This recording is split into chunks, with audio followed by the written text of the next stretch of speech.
great job of trying to make Keith Lee look like a top star in that. And unfortunately, yes, it was a combination of Vince not liking Keith, being too fat, doing too much flippy shit when he's a big dude. He's used to that PWD style.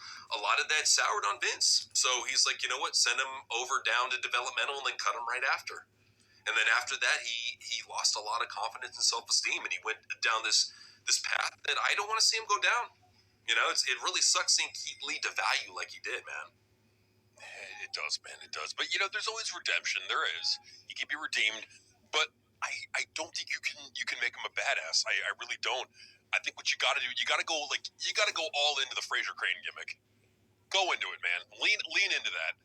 Or at least make him like a male opera singer. I think that would be great. He does male opera gigs on the side, and then when he's done singing, he goes and kicks ass. It's like his night gig. It's perfect. Like, you seem like he cuts a promo, but he speaks big words. He's like, after our vituperative wrestling match, I will walk up to you and I will hand you a towel, and you will be able to wipe the lugubrious expression off your face. That is what the kids would call a sick burn. Do shit like that. Do funny shit like that. Speak in big words that maybe one person in the audience will understand, and everyone else will be like, what the fuck is he saying? And have him sing his own theme song every single time. It's calling again. Hearing him sing tossed salad and scrambled eggs would be fucking amazing. That would be fucking amazing. Yes. Okay, so we got Sami Zayn. He's coming out wearing his pandering outfit. He's got the headdress on. He's got his stupid Palestine tights on. It's like, I'm sorry, dude, you look like a pandering asshole. Oh, big time. Oh, big time. He's got this fucking tablecloth wrapped around his head. Good for you. You took he's all tough. You ain't tough, buddy. You just got a tablecloth on your head. Bro, I'm glad you went to Pizza Hut beforehand and stole the tablecloth off the fucking table and wore it around your head. But that don't make you a badass. No, it don't make you tough. So he's running up the steps, all hyping himself up. And here's the sad thing: Kross won't win this. I know. Triple H is like, you know what? I'm thinking about spite booking him. I'm thinking about it. I'm gonna do it. Sami's still back. I'm gonna do it. Sami's still gonna win though. Oh, big time. So the sweaty, smelly Saudi marks are doing the sing-along. They love doing the sing-alongs. These foreign crowds, I think it's because they're so bored and drunk that anything involves singing, they automatically sing too. That's what I think it is. That's why, most of the time, they're doing, soccer chants and shit, because they're bored. They're like, hey, we're drunk. We want something to interact with. Let's just entertain ourselves. I mean, I can't, to some extent, I can't blame them, because, I'd be bored too. If I didn't know any better, maybe I would sing. I doubt it, but, maybe if I'm, so fucking bored, I'm like, I can't, I'm struggling to stay awake. Cody Rhodes! Right. That's what we should have done during the Dominic Dijak-off-the-dick match. We should have just gone, Dominic, you fucking suck. Dominic, you fucking suck. You fucking suck. You put me to sleep. Suck. Yeah, there you go. I mean, it would have crushed his self-esteem. He would have been crushed. And he'd be, I don't know, making chicken nuggies instead of eating them. I don't know. I'll never forget when Fat Ass Soto was tugging on his hair, and he was just screaming to himself. He was having a mental breakdown from us taunting him live at ringside. Amazing, man. And then he had to find us on Twitter. It's after he found the count on Twitter, he's like, you are blocked. Okay, great. Oh, God. Great. And what they don't understand is that blocks don't even fucking matter nowadays, because you can still see everything. And if somebody posts a video, I can still get around that and still get the video. So it's there really is no purpose to blocking people anymore. No. It's all blocking is just showing you. It's one of two things. It's either get away from me, I'm tired of talking to you, or you hurt my feelings. Block. Pretty much. Deadwalk was saying, Mom, we have a white guy cosplaying as a Muslim Palestinian taxi cab driver for a wrestling show. He can't make up his mind. He's having an identity crisis. Could be Sammy's new gimmick, I tell you. Okay, so he's got all the people with their flashlights. They got their little fireflies waving around in the air, all these cell phones. You know, they get, hey, buddy, said Bray Wyatt. We hold the light for Bray Wyatt. Hey, Bray Wyatt got really buff. He does the juice. He does the juice. He got the whole world in his hands. What the fuck? This is like, why are they holding up their phone lights? They really like Kross. Like, that's one thing that we'll show a video on the news. He came to Saudi, and the kids were fucking going crazy for Kross. So, and then again, it could be a Sami thing too. I know Sami's got his pandering fan base over here. I think this is a match that they want to see. It could be. Well, let's see. So, if I'm correct. King Marcus said, I miss Sami being a jobber clown. Sure dresses like one. Yeah, just go back to being El Generico. Like, bro, that's when you were your most over. That's when you were your most liked. If you want to toss in a side character, a blackest man from Nebraska, I'm cool with it. Yeah, sure. Something, anything. I mean, anything would be better than fucking what bland as fuck Sami Zayn right now. For real. Well, I have good news. What's up? Apparently, Mountain Lightning does not contain brominated vegetable oil. And if you don't know what that is, it'll give you bitch titties. Don't drink that shit. Yeah, it's not good for your testes either. No. The Batman was awful, bro. I made it through about 30 minutes of the movie before I'm like, this is so depressing and boring, I have to shut it off. And then I went and checked out, like, what was it, later footage of it, like the part where Batman goes to the mental asylum and talks with the Riddler, and the Riddler doesn't know that Batman is Bruce Wayne. That was just some of the worst acting I've ever seen. And then I found out that one scene where he yelled at Batman took him 76 takes. Oh, God.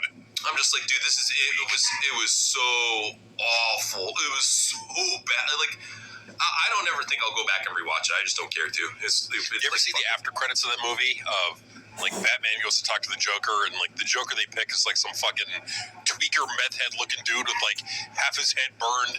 Like, it looked like the Joker with mange. It didn't look right. And his performance sucked too. He's like, Batman.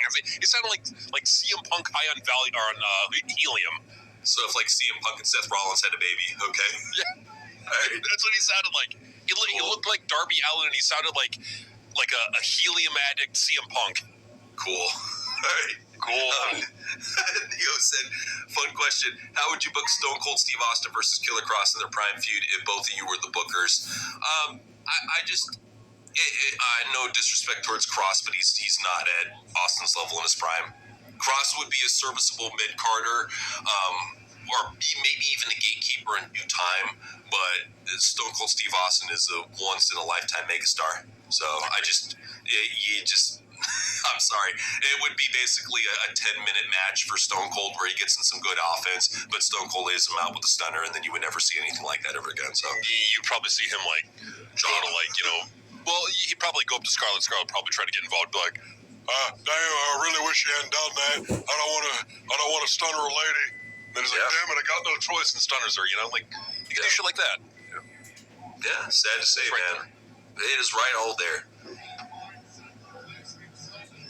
So at least I will say Kross is getting in a good amount of offense. I mean, we already know anytime a wrestler gets in a good amount of offense, they're probably going to job. But what's really frustrating to me is why is a guy that has a manager, a valet, perfectly capable too, not a fucking paraplegic or anything, she's physically able, why isn't she leading him to more victories? Why isn't she interfering more? They're an easy heel, right? Exactly. I mean, because we know it. It's the booking, but logically speaking, why wouldn't she be getting involved? Why wouldn't she be going up to the guys that Kross is wrestling and she got those claws in her hands, just dig them into the opponent's eyes. Do that shit. Back or scratch their back. Yeah. Give them a good backslash, you know? That's something that I always thought that Triple H fucking dropped the ball on. And this thing is they don't even have to be that sharp. If you got to put little safety balls on the end of it, whatever, man. We're not going to see that shit up close on TV. Just have her go and fucking start slashing these guys in the back. It would be something that would look cool on TV. You'd see the blood trails and shit. And then Kross drags them in the ring and just starts kicking their ass. You know, it's right there, man. Yeah, I mean, it's a good way to get, some heel heat. Yeah. So Catman was saying, fun question. Money is no issue, so hypothetically speaking, if you both can have 1 to 2 writers to write Raw and SmackDown, who are you picking and why? It can be anyone past or present. That's the thing, Catman, is my brother and I, we both have a lot of confidence in our writing abilities. I mean, I am a former writer myself. I've written before. My brother's written before. It's one of those things I don't think we would outsource too much talent. I'm pretty confident both of us can tackle. Honestly, yeah. Like honestly, really what any creative thing, writing a book, writing a TV show, drawing, making a painting, making music, like at the end of the day, you need the vision, the overall vision of where you're going and like what you're doing, right?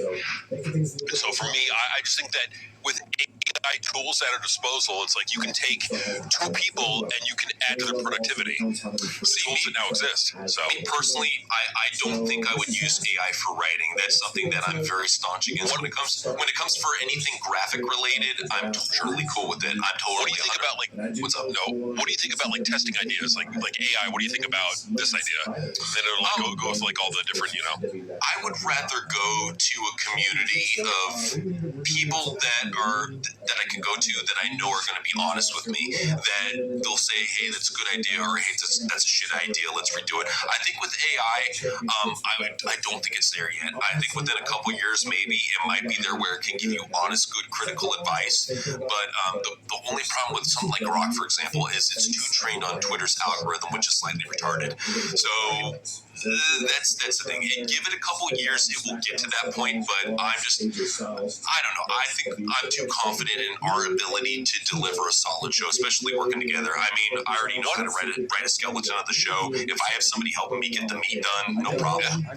Well, one of the things that I would definitely want to do too is like with the whole like theme songs and all that.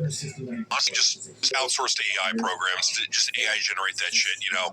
Because and the thing with it too is like you don't need what are they? Def Rebel, is that their name? You don't need Def Rebel. You don't need CFOs. You just need AI programs, and you can make radio quality music at the click of a button. It's not hard to do. But like at the end of the day, like all of these AI tools are nothing but tools. At the end of the day, what really matters is the vision of the product. Like I don't know about you, but for me, the number one thing that I would recommend if for some reason Triple H is still there, The Rock is still there, they need to do a power struggle storyline between The Rock abusing his authority and power with TKO and overruling Triple H, who would be like doing what he thinks is best for the fans in WWE, and then like who's going to join him, who's going to join like selling your soul could have been, in my view, like not caring about the fans anymore, not caring about WWE, not caring about your fellow wrestlers, that you're selling out to TKO for, you know, opportunities that will, like, because like The Rock could have the authority, like, and he does right now to one up Triple H every fucking time if he really wanted to. He doesn't want to get involved in that shit circus because he saw what happened when he did on Ari's request, and after that he's like, bro, I tried to bury the shit with the Raw debut on Netflix. I wanted these fans to just forget about me and just let me go back to Hollywood. But they can't. And that's why I think what he's doing is he's letting the enemy defeat itself right now, which is a very smart strategy for him to do, because what you see now more than ever is these fans really turning on Triple H online. And even the most hardcore Triple H supporters are starting to point out the chinks in his armor. You're never going to see people like Elite Rockers or Heel Lucy or Gareth or fucking Miss Jericho or any of those accounts ever call out his real problems, you know. But slowly but surely, more of these popular accounts, they're calling out what is wrong with Triple H and what he needs to improve on. And I like that. Well, like, if you're a fan of like a football team, like, what is wrong with critiquing? Like, we need to get better wide receivers. Oh, we need to get a better tight end. Oh, we need, the quarterback's got to, run instead of, hold the ball. Like, there's nothing wrong with doing this in sports. I don't understand what's wrong with doing this with wrestling. Like, at the end of the day, we just want wrestling to be better. We just want to get a better product on TV.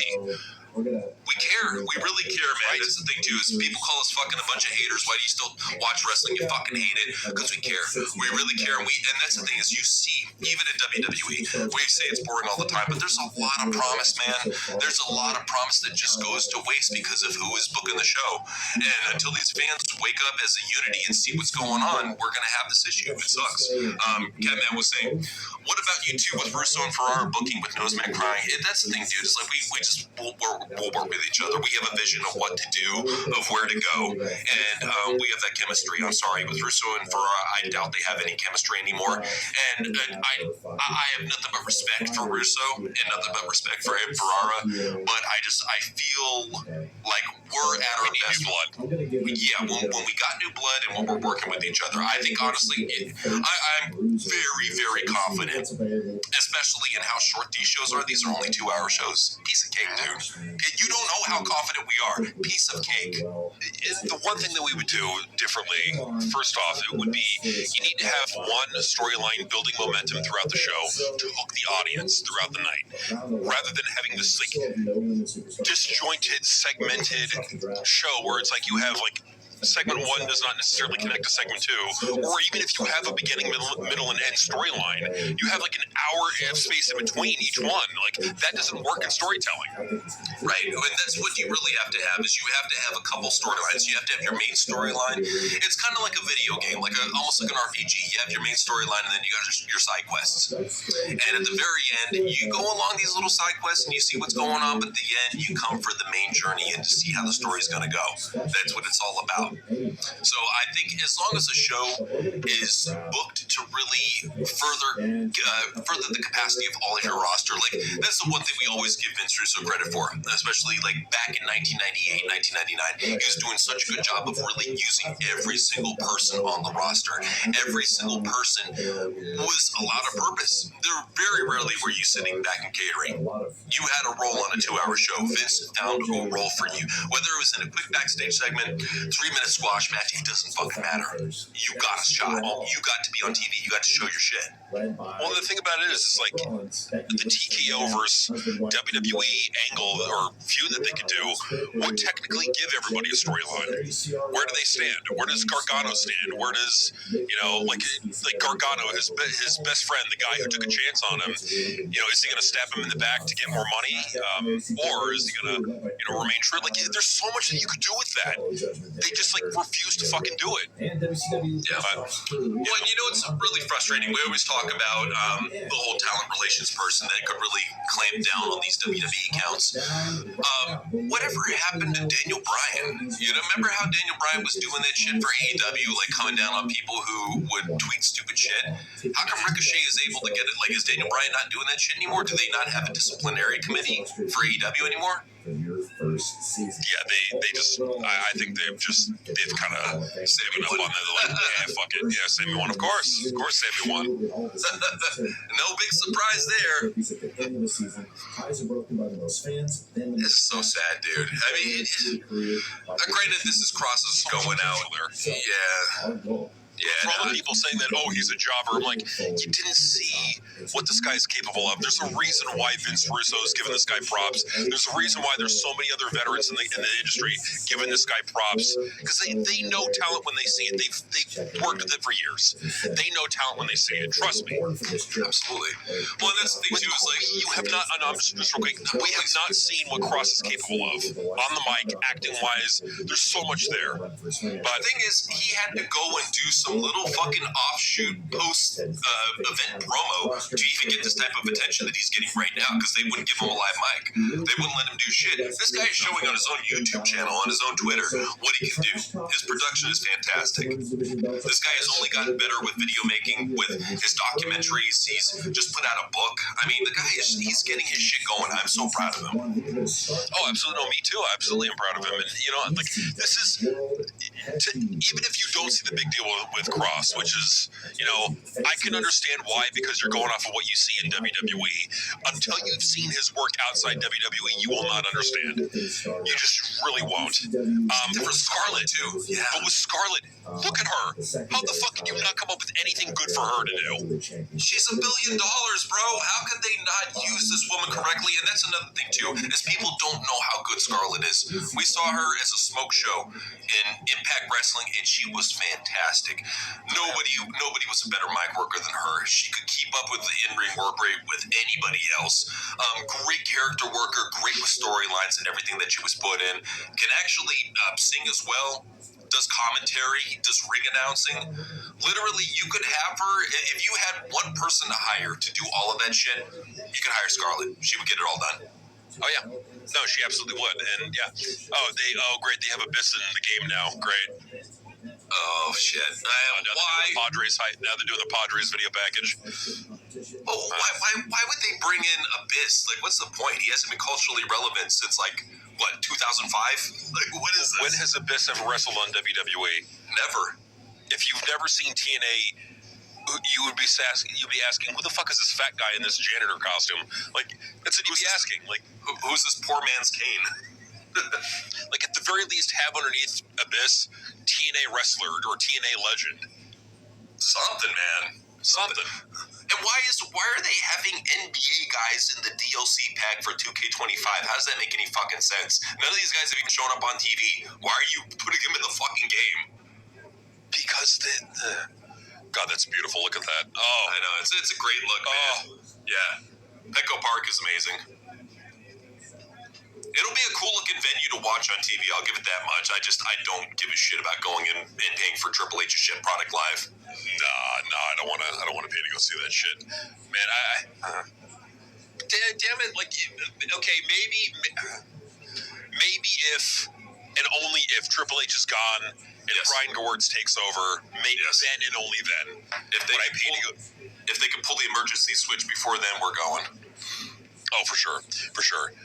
I think a big part of the problem is that, I was watching that Nick Khan, Stephanie McMahon interview, and, what he was saying is that he's loyal to a fault, and that's why he sticks by Triple H no matter what, because he's loyal to him. And that could explain a lot of why Triple H is constantly being protected.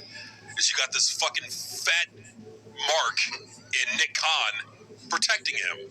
Well, here's what he said. He's like, I just want to say that, if I have a problem or other people have problems, it's our problems. All of us share the same problem. If you have a problem, I'm taking credit for it, and I'm going to go ahead and take care of it, and we're going to solve this problem together. So it was basically so Triple H fucking sucks, but hey, we all suck as much as he does. Not really, but here it is. Well, I mean, he is the problem. Are you gonna fire the problem or no? No, you're not. Because they got the dirt on him.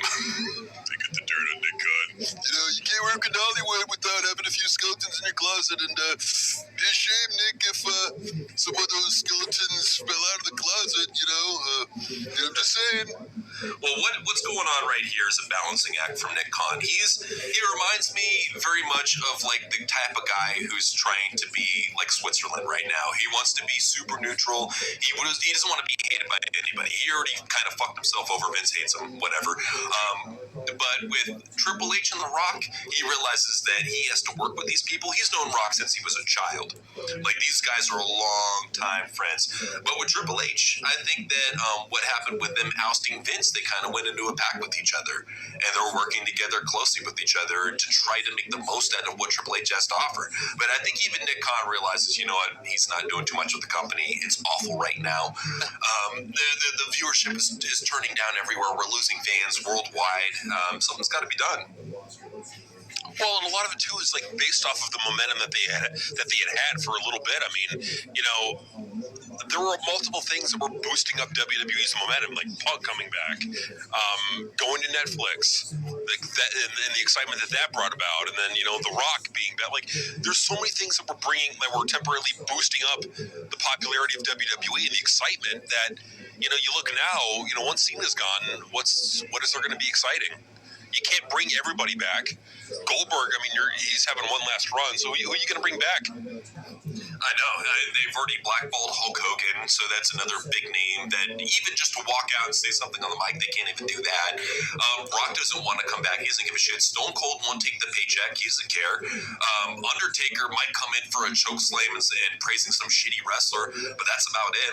You don't have any names left. Brock won't come back. He doesn't give a fuck about WWE anymore. He's retired. I don't blame him. Randy is only competing just for the paycheck at this point, and is fine being a fucking Randy. Like, I'm sorry to say about Randy, but he's not a draw. No. He doesn't move the ratings 1 inch. He doesn't sell any more tickets than CM Punk is going to sell you. In fact, I think CM Punk is probably going to sell you more tickets, because I think that CM Punk there's more excitement with CM Punk from the wrestling fans now than there is with Randy Orton. And that's sad. It really is, because Randy Orton's a talented wrestler. There's so much that you could do with this guy from a creative standpoint, but no. Well, the problem with Randy is he doesn't do enough pandering, and that's one of the things of seeing panderer. He's a pro at that shit. He's been a pro at that shit for the longest time, and they know that. They know that, hey, he stands for my political values. I don't care how shitty of a wrestler is. He's our guy. That's how they are. Hustle, loyalty, kiss ass, yeah. Yep, pretty much. Kazuma Kiru was saying Samoan wrestlers besides Rock and Reigns suck. I completely agree with you, dude. And that's the thing right now is we're all having a little bit of Samoan fatigue because it's crazy. And it has nothing to do with racism. There's a lot of talented Samoans out there. I personally feel that the Usos are better as a tag team. I'd love to see them get together as a tag team back again. Brock is always good. Reigns is always good. But then you got guys like Jacob Fatu. He's not bad, but he's being overpushed. That's the biggest thing I don't like about him.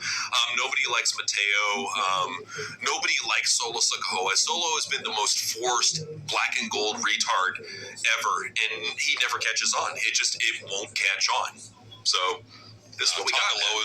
Tongalo is irrelevant. Chimichanga is irrelevant. Hakalugi is irrelevant. Like, they're just bringing in a bunch of, like, random Samoan guys that are not going to get over. Yeah, and even a waste of time. Yeah, it's like they keep on adding a new body, and none of these guys have any charisma. They're just like stocky little fat guy that screams on the mic. Okay, great. There's like fucking 20 of you now. So what? Yeah, Bronson Reed is another one. I mean, and that just seems to be Triple H's MO. It's like, I don't know. This is not doing too good. Let's get another Samoan guy. Right? Speaking of, here we got Solo Sikoa coming out. King Marcus was saying, shame the Undertaker has become a mark. It's the most frustrating thing because after we saw it in live time too. We covered it on the news. How he said something about these fans being these wrestlers being a bunch of video game playing dorks in the back. And after that, he got railroaded by the fans. They hated his ass, hated him more than anybody I've ever seen. And you learned after that, you got to be careful what you say with these fans because they'll hold it against you. So he just after that point got his own podcast going and started kissing Smarkass. Started talking about how Bayley and Becky Lynch and Charlotte are amazing in-ring performers. Started saying Bayley Humphries is the future of pro wrestling. Just started really doubling down on being a retarded kiss-ass mark, and that's what he figured out too with these retarded liberal fans is kiss the female wrestlers' asses because to them they're the most underappreciated, even though they're getting more TV time than ever. They're the most underappreciated. So if you really kiss the female wrestler's ass, that's where you're going to get the cookie points. So yeah, he was doing all that shit, and it's disgusting. And they were all Triple H favorites too. Always, Rhea Ripley, I tell you, she's the future of the industry. Nobody's better than her. That type of shit. She's currently being shoved up your ass. She's been how many fucking WrestleManias? She's the future. She's like 9. She's like past. So Take her. She's the past. You gotta move on past that. But it's Undertaker. Like he just. I think he's at a point now. He's back in the company and he wants to be, go along to get along. He wants to, even if he has to lie and say that these talents are amazing, he'll do what he's got to do. Yeah, pretty much, man. It sucks. So coming out right now, we got a bunch of red lights flashing and flames bursting. This is a very extravagant intro for a jobber, I bet you.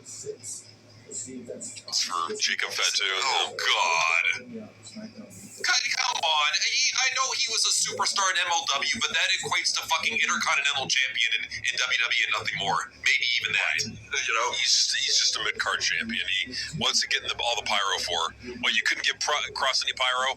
Nah, come on. Nah, not even going away pyro. You know, we gotta protect the guys who are actually gonna be around. We only got so much pyro. Sorry, Kross. I love Best that. of luck on your future endeavors. Right? So at the bottom of the screen, 70 days as champion, second title defense. How bad is that? 70 days as champion, second title defense. That is ridiculous. For a fucking mid-card title. We're not talking about the world title here. We're talking about some fucking U.S. title. You can't feed him Akira Tozawa? Come on, dude. Yeah. I mean, what's Akira Tozawa doing on the roster? You know, him getting eaten by Jacob Fatu would be an honor. Exactly. For real. Yeah, that's the whole thing is we really want to like Jacob Fatu, but he's definitely a victim of IWC overbooking, and that's what we're getting with this guy right now. He's got that skyrocket push. He's already feuding with Solo right off the bat. They didn't even let this feud savor or build up to it. Like if you're gonna do something like this, try to do it for, I guess, Survivor Series or for Mania. But the fact that we're getting it now shows you that Triple H is creatively bereft. He knows nothing. He doesn't know what to do with this new bloodline. So he's like, oh, just have a feud, fuck it. He's got nothing. It's just, go out there and wrestle it. I don't know. Good enough. Creative. My brain. Ow, it's hurting my brain. Pretty much. They're all jobbers, straight up.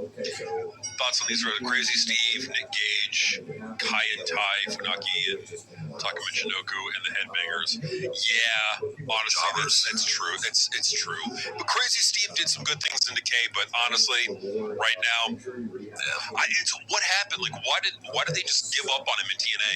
Why did they all of a sudden separate Rosemary for did she do the whole fucking feminist Bechdel test bullshit? Where it's like, I don't want to have to be tied to a man in the story. I am the character. It's like, come on. Yeah, they just dropped the whole thing. I just don't think Crazy Steve wanted to work with her anymore. Thought she was fucking annoying. He's like, fuck this. I'll just go over to AAA in Mexico. Fuck this. Yeah, he'll wrestle in NWA. I think he's in NWA now. Oh, is he? Okay. So, I saw him on the AAA lineup. Maybe he left. I don't know. But Nick Gage isn't bad. He's a good homeless meth head without teeth, and you can throw him into hardcore matches, but nothing more than that. Kai and Tai were funny back in the day, but only because of Vince Russo. Headbangers were only entertaining because of Vince Russo. So yeah, there you go. What have they done since? Nothing. Yeah. Nothing. They are better as the Flying Nuns. I hate to say it. They're better as the Flying Nuns, but you know what? He didn't give Beaver Cleavage enough time. I'm telling you, would have caught on. You give that shit enough time, let it simmer. There you go. Oh man. How would we book Jacob Fatu? I would just. The thing is, you don't immediately pair him with the bloodline. Like, the whole thing that he was going for is that he's like this indie badass. Have him get by on his own name value and have the bloodline try to recruit him. Because he's, like, from what I can see, yeah, he's a fat too. Obviously, yeah, put him in the bloodline, throw him in there. I say, have him earn it. That's the thing is they just throw anybody in this fucking stable. Why are they not? That's the thing about a gang. Don't you fucking jump somebody in? Don't they have to earn being in a gang? Yeah, you just get to be a part of the gang. You got to do your initiation. You got to pay your dues. Right. So he didn't pay his dues. He's just like, hey, I'm Samoan. Can I be a part of your group? Oh, cool. Thanks. You got Fat Two at the end. Sure. It's sad, dude. Well, that's the problem too. Is like his last name is Fatu. Their name is Fatu. Why don't you just fucking drop the whole fucking Solo Sikoa bullshit? Right. Well, and just be honest. Be honest about who these people are. It doesn't make sense if they're supposed to be the bloodline. Why do they all have different names? Exactly. Like different last names too. No. I just, more than anything, I think that this needs to get rid of matching a lot of these wrestlers because there's so many tubby fuckers now. I know there is, yeah. Like even that, this is towards the co-main. It's towards the top of the card, and it's these two tubby fuckers. Like I see people in the DMV that look more imposing than these assholes. Well, you got Solo Sikoa wearing his fat kid shorts hiked up to his nipples, what is he going for here with this outfit?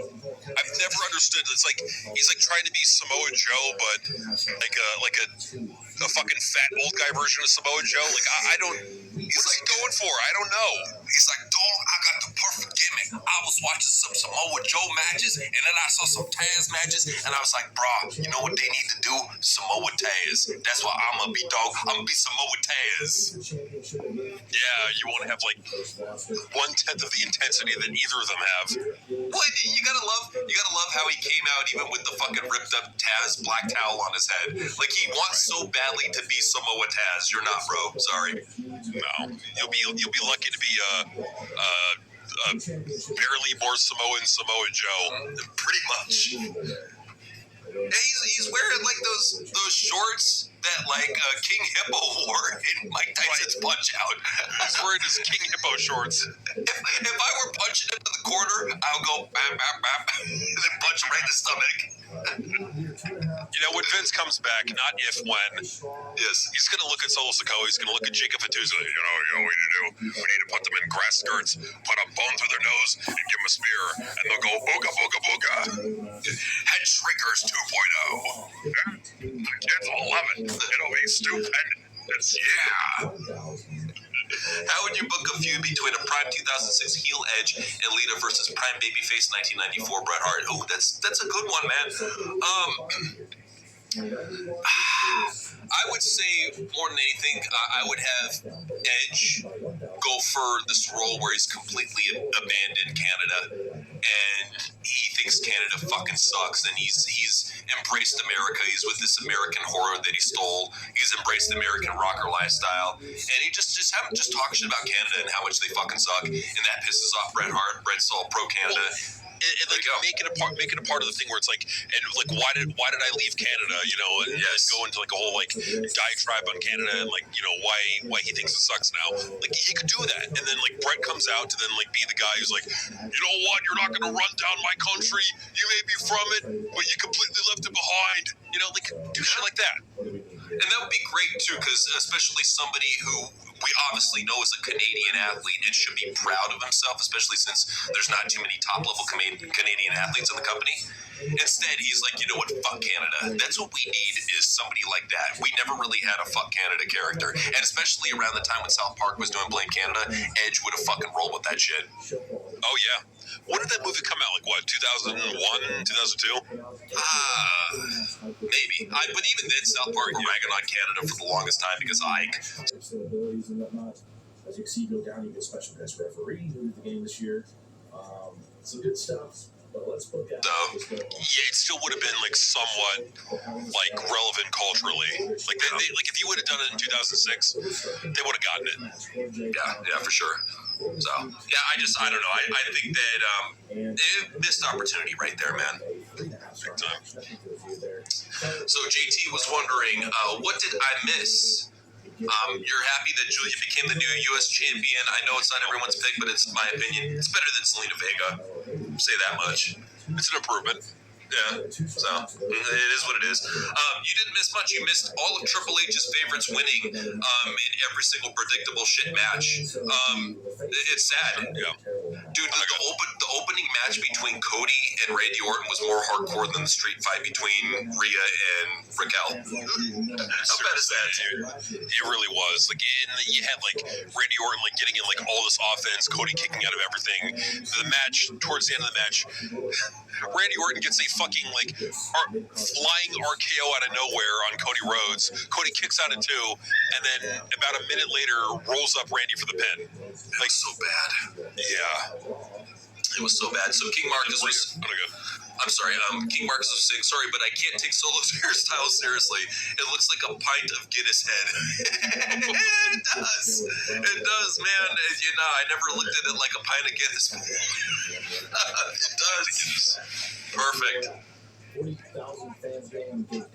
doesn't look imposing with the goofy haircut, the giant shorts up to his nipples, just being a tubby little fucker. He doesn't look tough, man. I'm sorry. I've never bought into him being when they played him in NXT, they played him as a prize fighter. Didn't Kevin Owens already do that shit? Right.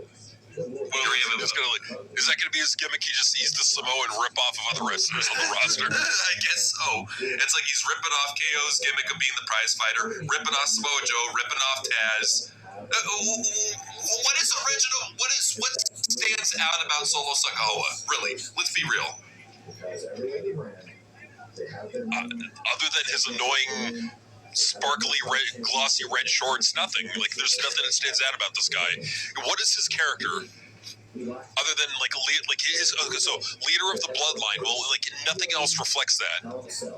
Yeah. Yeah, no, seriously. Well, it just, and that's the thing is too, is like you could tell from the get-go that even his own people couldn't take him seriously as a leader, which is why you've seen the feuds with Roman, the feuds with the rest of the bloodline, and now the feud with Jacob Fatu. He's the worst fucking leader in any stable's history, and they show it too often. Oh, look, here comes JC Mateo waddling down to the ring. You can almost hear the mariachi music in the background. Here comes Mutanza, this giant mutant.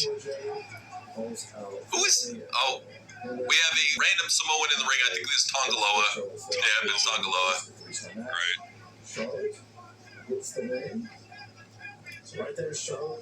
Who cares? Who gives a shit?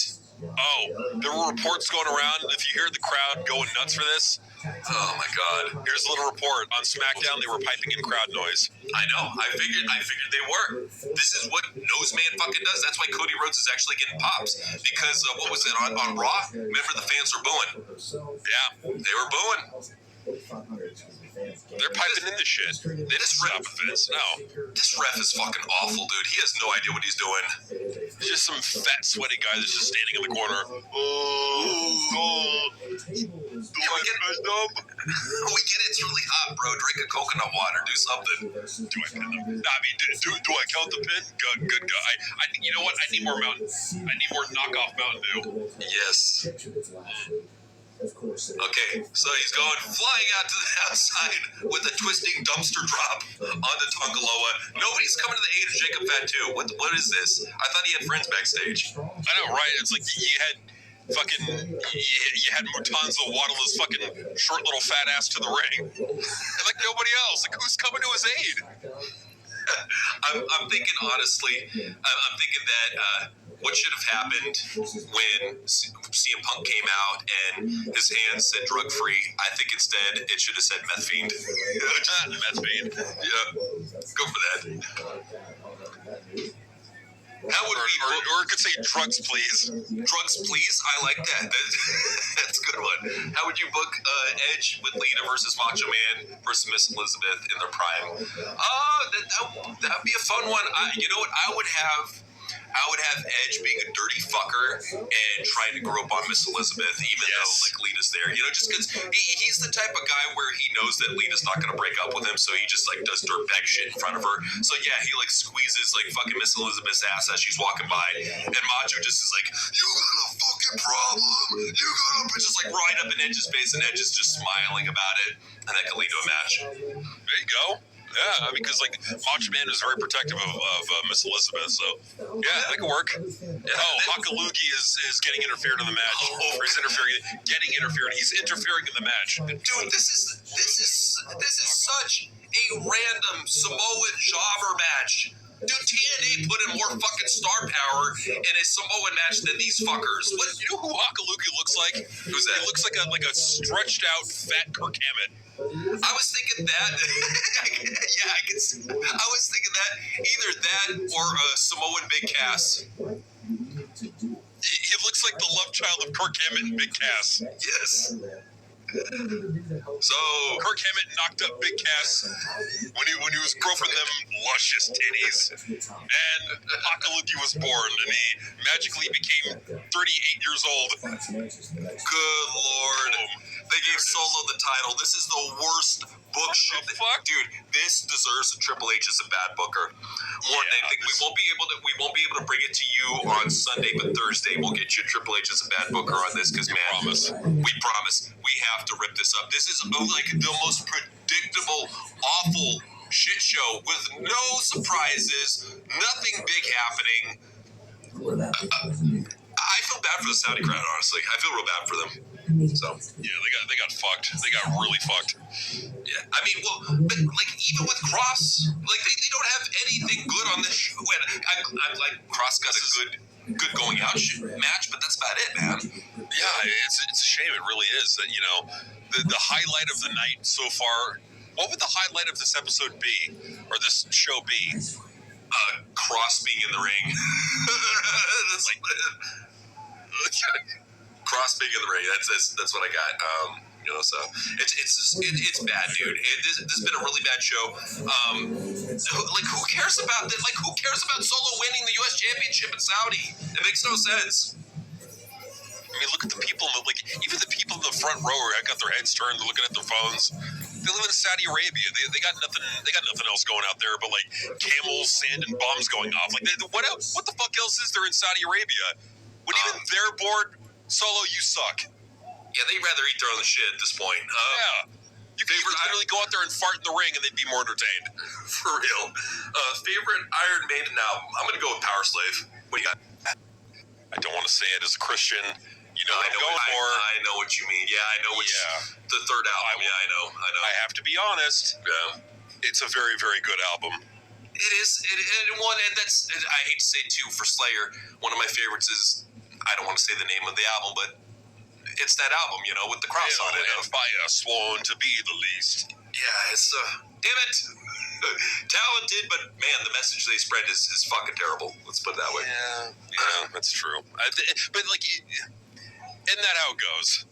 Yeah, usually. It's like, it's a lot like the fucking music from the 80s. It's like, it fucking raw. A lot of it was great, but if you knew the fucking going on, but the meaning behind it, you're like, oh. One thing that really opened my eyes is looking back on a lot of classic rock songs and how many of them talked about PDF file shit all the time.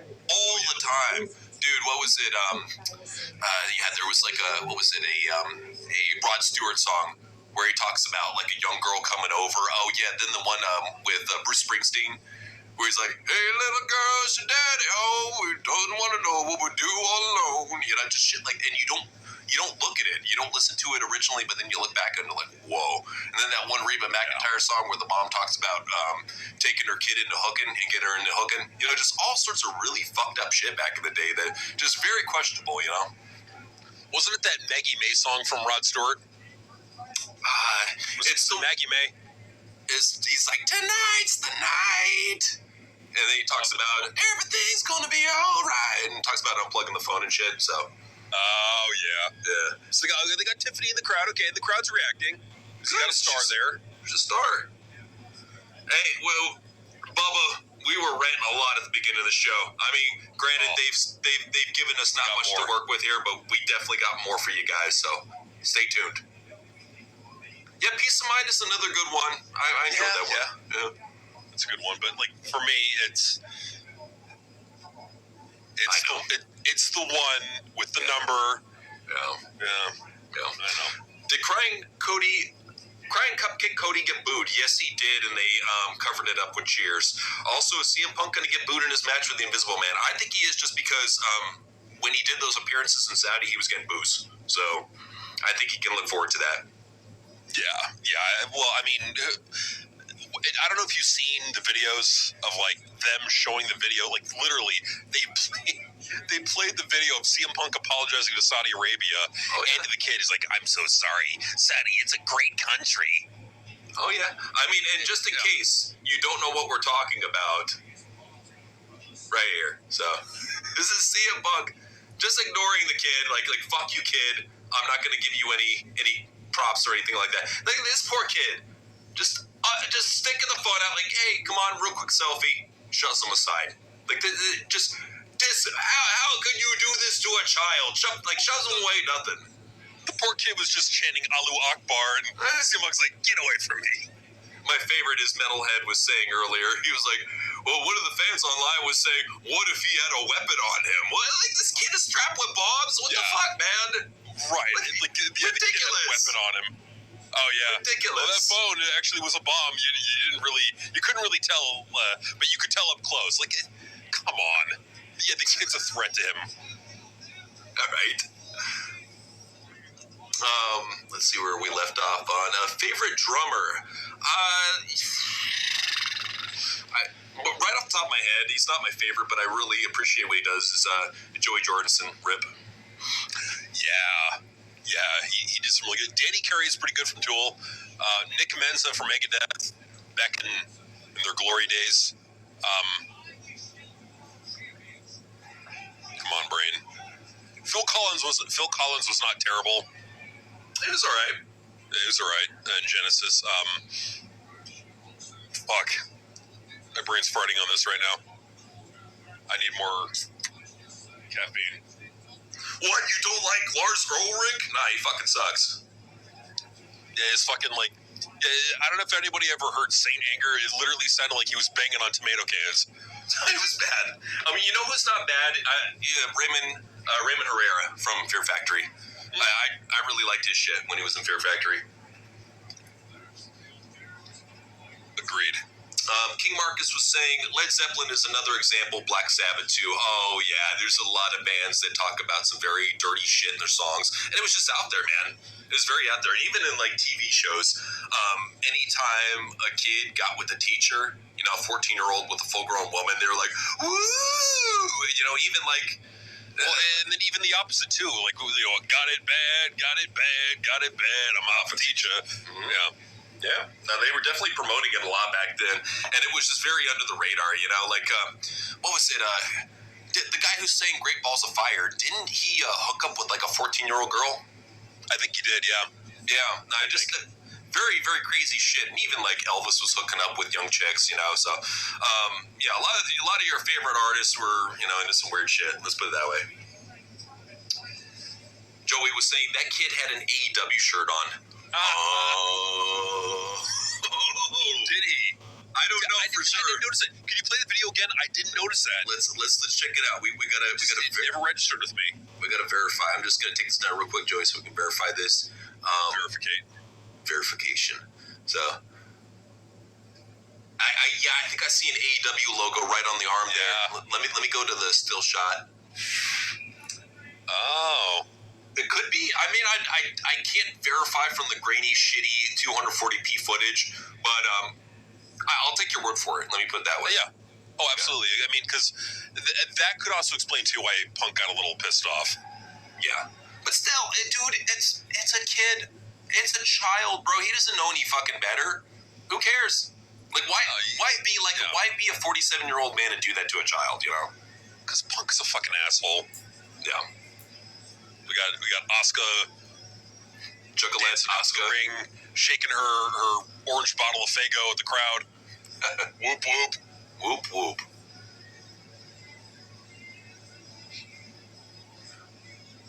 Okay, I swear to God, like when I saw that makeup, Jerry Lee Lewis, that's the one. Oh yeah, Jerry Lee Lewis, yeah. Dirty fucker. Dude, yeah, dirty. I swear to God, like when I saw Asuka debut back on Raw, the first thing I thought, I was like, is this bitch going for a juggalette look?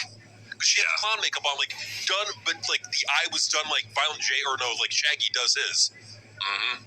So I was thinking to myself, I'm like, okay, right? Is she down with the clowns? I mean, just saying, you know. For sure, man. It makes you think. It really makes you think if she is a juggalette, because she always struck me as one. Metalhead was saying Mr. Tinker Trained by Ozzy is pretty sus too. I remember, a lot of metal bands have some sus shit. Cannibal Corpse has a very sus song that I don't even want to really delve into. Just involves dead children. I'll leave it at that. But yeah. Nah, all these bands, if you really delve into their catalog, have some disgusting shit that they should be ashamed of. So, yeah. You know what here trips me out about the outfits? Because we were seeing this during the Raquel Rhea match that had the Roxanne run-in. Nothing stands out. It's black outfit with a little bit of color in it, and that's it. And literally all these women dress the same, and they look the same. How do they stand out? Look at Asuka's outfit. You know what it kind of reminds me of? What's up? Harley Quinn. Yeah, I mean, she's trying to do as much as she can with these fucking boring outfits that they're giving. But how come they can't do different colors? How come it's all black leather? Right. I mean, seriously. I mean, you can't be more creative. Come on. Well, especially her. She could come out in something that's like looks like a skin tight clown outfit. You know? Yeah. Matches the makeup. Okay, this is kind of cool. She looks like Storm. She looks like Storm, like literally dressed like Storm from X-Men. Okay, not bad. She looks the role, dude. That's the one thing that I always thought about Jade. I'm like, dude, she is basically if Storm came to pro wrestling. So, yeah, I give her credit for that. I mean, she looks like a star. I'll give her credit. You know, if she was at the Comic-Con doing that cosplay, she would have mad nerds asking for her autograph and pictures. Oh yeah, no, for sure. No, see right here. This is a good outfit. Honestly, this is the best outfit of the night. And we were just talking about originality, and here she comes in the most original outfit out of all these women. This is why it's hard for us to shit on Jade Cargill, because she's got that look that Vince would look for. She looks like a star. Oh, a 1,000,000%. Like, looks like a star. She's got to work on her promos. Yes. But, like, if she can work on her promos, where's the flaw? Yeah, exactly. And I get that. Yeah, she kind of looks like a fucking roid queen. I get it, but you know, if you're trying to look like a badass, like shit kicker female wrestler, you gotta kind of look the part, and she looks the part. I hate to say it, and she's legit strong too, very strong woman too. Yeah. So, Super Bob Muffin was sent. Roster review vid in the future, possibly, man, because we don't have, and it won't be a positivity review. I can guarantee you that. So we'll probably do a roster roast on the women's roster. Roster roast. We probably put a lot of these women in Suicide Watch if we really shared our point of view, but we'll try to keep it light, try to keep it friendly. So we'll see what we can do. Yeah, we don't want people in Suicide Watch, but what we are going to be is we're going to be honest and truthful with you guys about how we feel about them. Quite frankly, you could fire about 80% of the female roster in any company, and you'd be okay. Yeah, absolutely. So a lot of junk, a lot of spring cleaning that needs to be done. For real. Great call, Ian. 2K25 is cool. I mean, that's the thing, man, is I can't get excited about any of the 2K games because they're all just like, they're all simulation garbage. I miss it when video games played like arcade games, especially wrestling games. Like, that is what gets people, the arcade play is what gets people invested. When you take the product too fucking seriously, you get these boring fucking simulator games where it's press a button and it does a motion. I'm sorry, I don't want to fucking play Dragon Slayer, motherfucker. I got out of Laserdisc games back in the fucking 90s. I want to play something that I push a button and my guy does the thing right in live time. Yeah, I mean, we're not asking for a lot. I mean, come on. Right. We'll have fun with her. She's one thing I will say about Jordan is she's matured, at least in the fact that she can take a joke now. She unblocked me. Cool. And she roasts herself all the time. So it's very hard for me to be mean to her. Like, people are expecting us to just rip her apart for, like, the JC Jane match, and it's expected, We expected Jordan to be pushed to the top at the very get-go. I mean, it was expected. Well, I mean, but, credit to us at the very least. I mean, like, remember the botches that people were accusing her of? Like, it was that one match against Jade where, like, people were saying, oh, she's got a concussion. We came out there the fucking next day and said, no, that wasn't Jordan's fault. Right. And we're always honest. We're never dicks, And we'll always call it like it is. That's the thing is, like, and Jordan, as long as I'm fine with her having a job in WWE. I just want her to know her role. That's her main thing. Just to not be overhyped. If they can have her as like a decent mid-card or whatever, and she actually gets a gimmick, at this point, just give her Scott Steiner as her manager. Give her something that would actually get her over with the crowd. She would love that fucking little lady pump, whatever the fuck she called herself. She would love that shit. Pump. Whatever the fuck she was calling herself, she would love that dump or something. I don't know. Thick mama dump. Yes. Hey, I'm here with Thick mama dump, and she's gonna fuck these bitches out. Perfect. That's right. Thick mama dump's here to take a big crap on the women's division. Money. And Vince comes back. You have a big fat woman that poops on people. Oh my God. That's money. Instant WrestleMania main event win. There's nothing funnier than fat women in poop. He might even bring back Bertha Faye. Who knows? We're gonna make Jordan Grace we're gonna call her Bertha Faye 2.0. Money. we're gonna change our name because of copyright issues. So we're like something creative, something hip and fresh that the kids will love. We're gonna call her Bertha Dump. Bertha Dump. Or Bertha Poop. Love it. Bob Muffin was saying, notice a lot of NXT call-ups are flopping. Julia barely gets a reaction. Zoe was dead on arrival. It's 50-50 someone will get over. And usually what happens, I hate to be the guy, but what happens every time we say, take a look at this guy, they're going to be a future star, what happens? They're a future star in WWE. And you can't hold back cream from rising to the top. Whether it be Tiffany Stratton, Braun Breaker, even LA Knight, eventually they're going to get to the top. You can't hold them back. So, and we were, just listen to us when we talk about NXT talents. As long as Triple H isn't there, a lot of these talents will do very well. I think the white talents are doing fine, for obvious reasons. Well, I would love to see people like Trick and Oba get solid pushes, but I know they won't with Triple H. That's why they're down in NXT. I still remember back in 2017, we literally said front row at an NXT show to Matt Riddle, and he looked over at us when we said this. Vince is gonna love you. Oh yeah, when I said Vince is gonna love you, he looked at me and gave me a smirk, because he knows what's up, man. He knows what's up. Angel was saying, random question: Who is your favorite Mortal Kombat character? Mine has always been Nightwolf. I always found him badass. Yeah, Nightwolf's got some sick combos, and he's a very good sneaky character. For me, the go-to has always been Scorpion. I just love it how Scorpion can teleport all around the arena and can get anybody from pretty much anywhere with the spear. So yeah, he's always been my go-to. Raiden is another close one.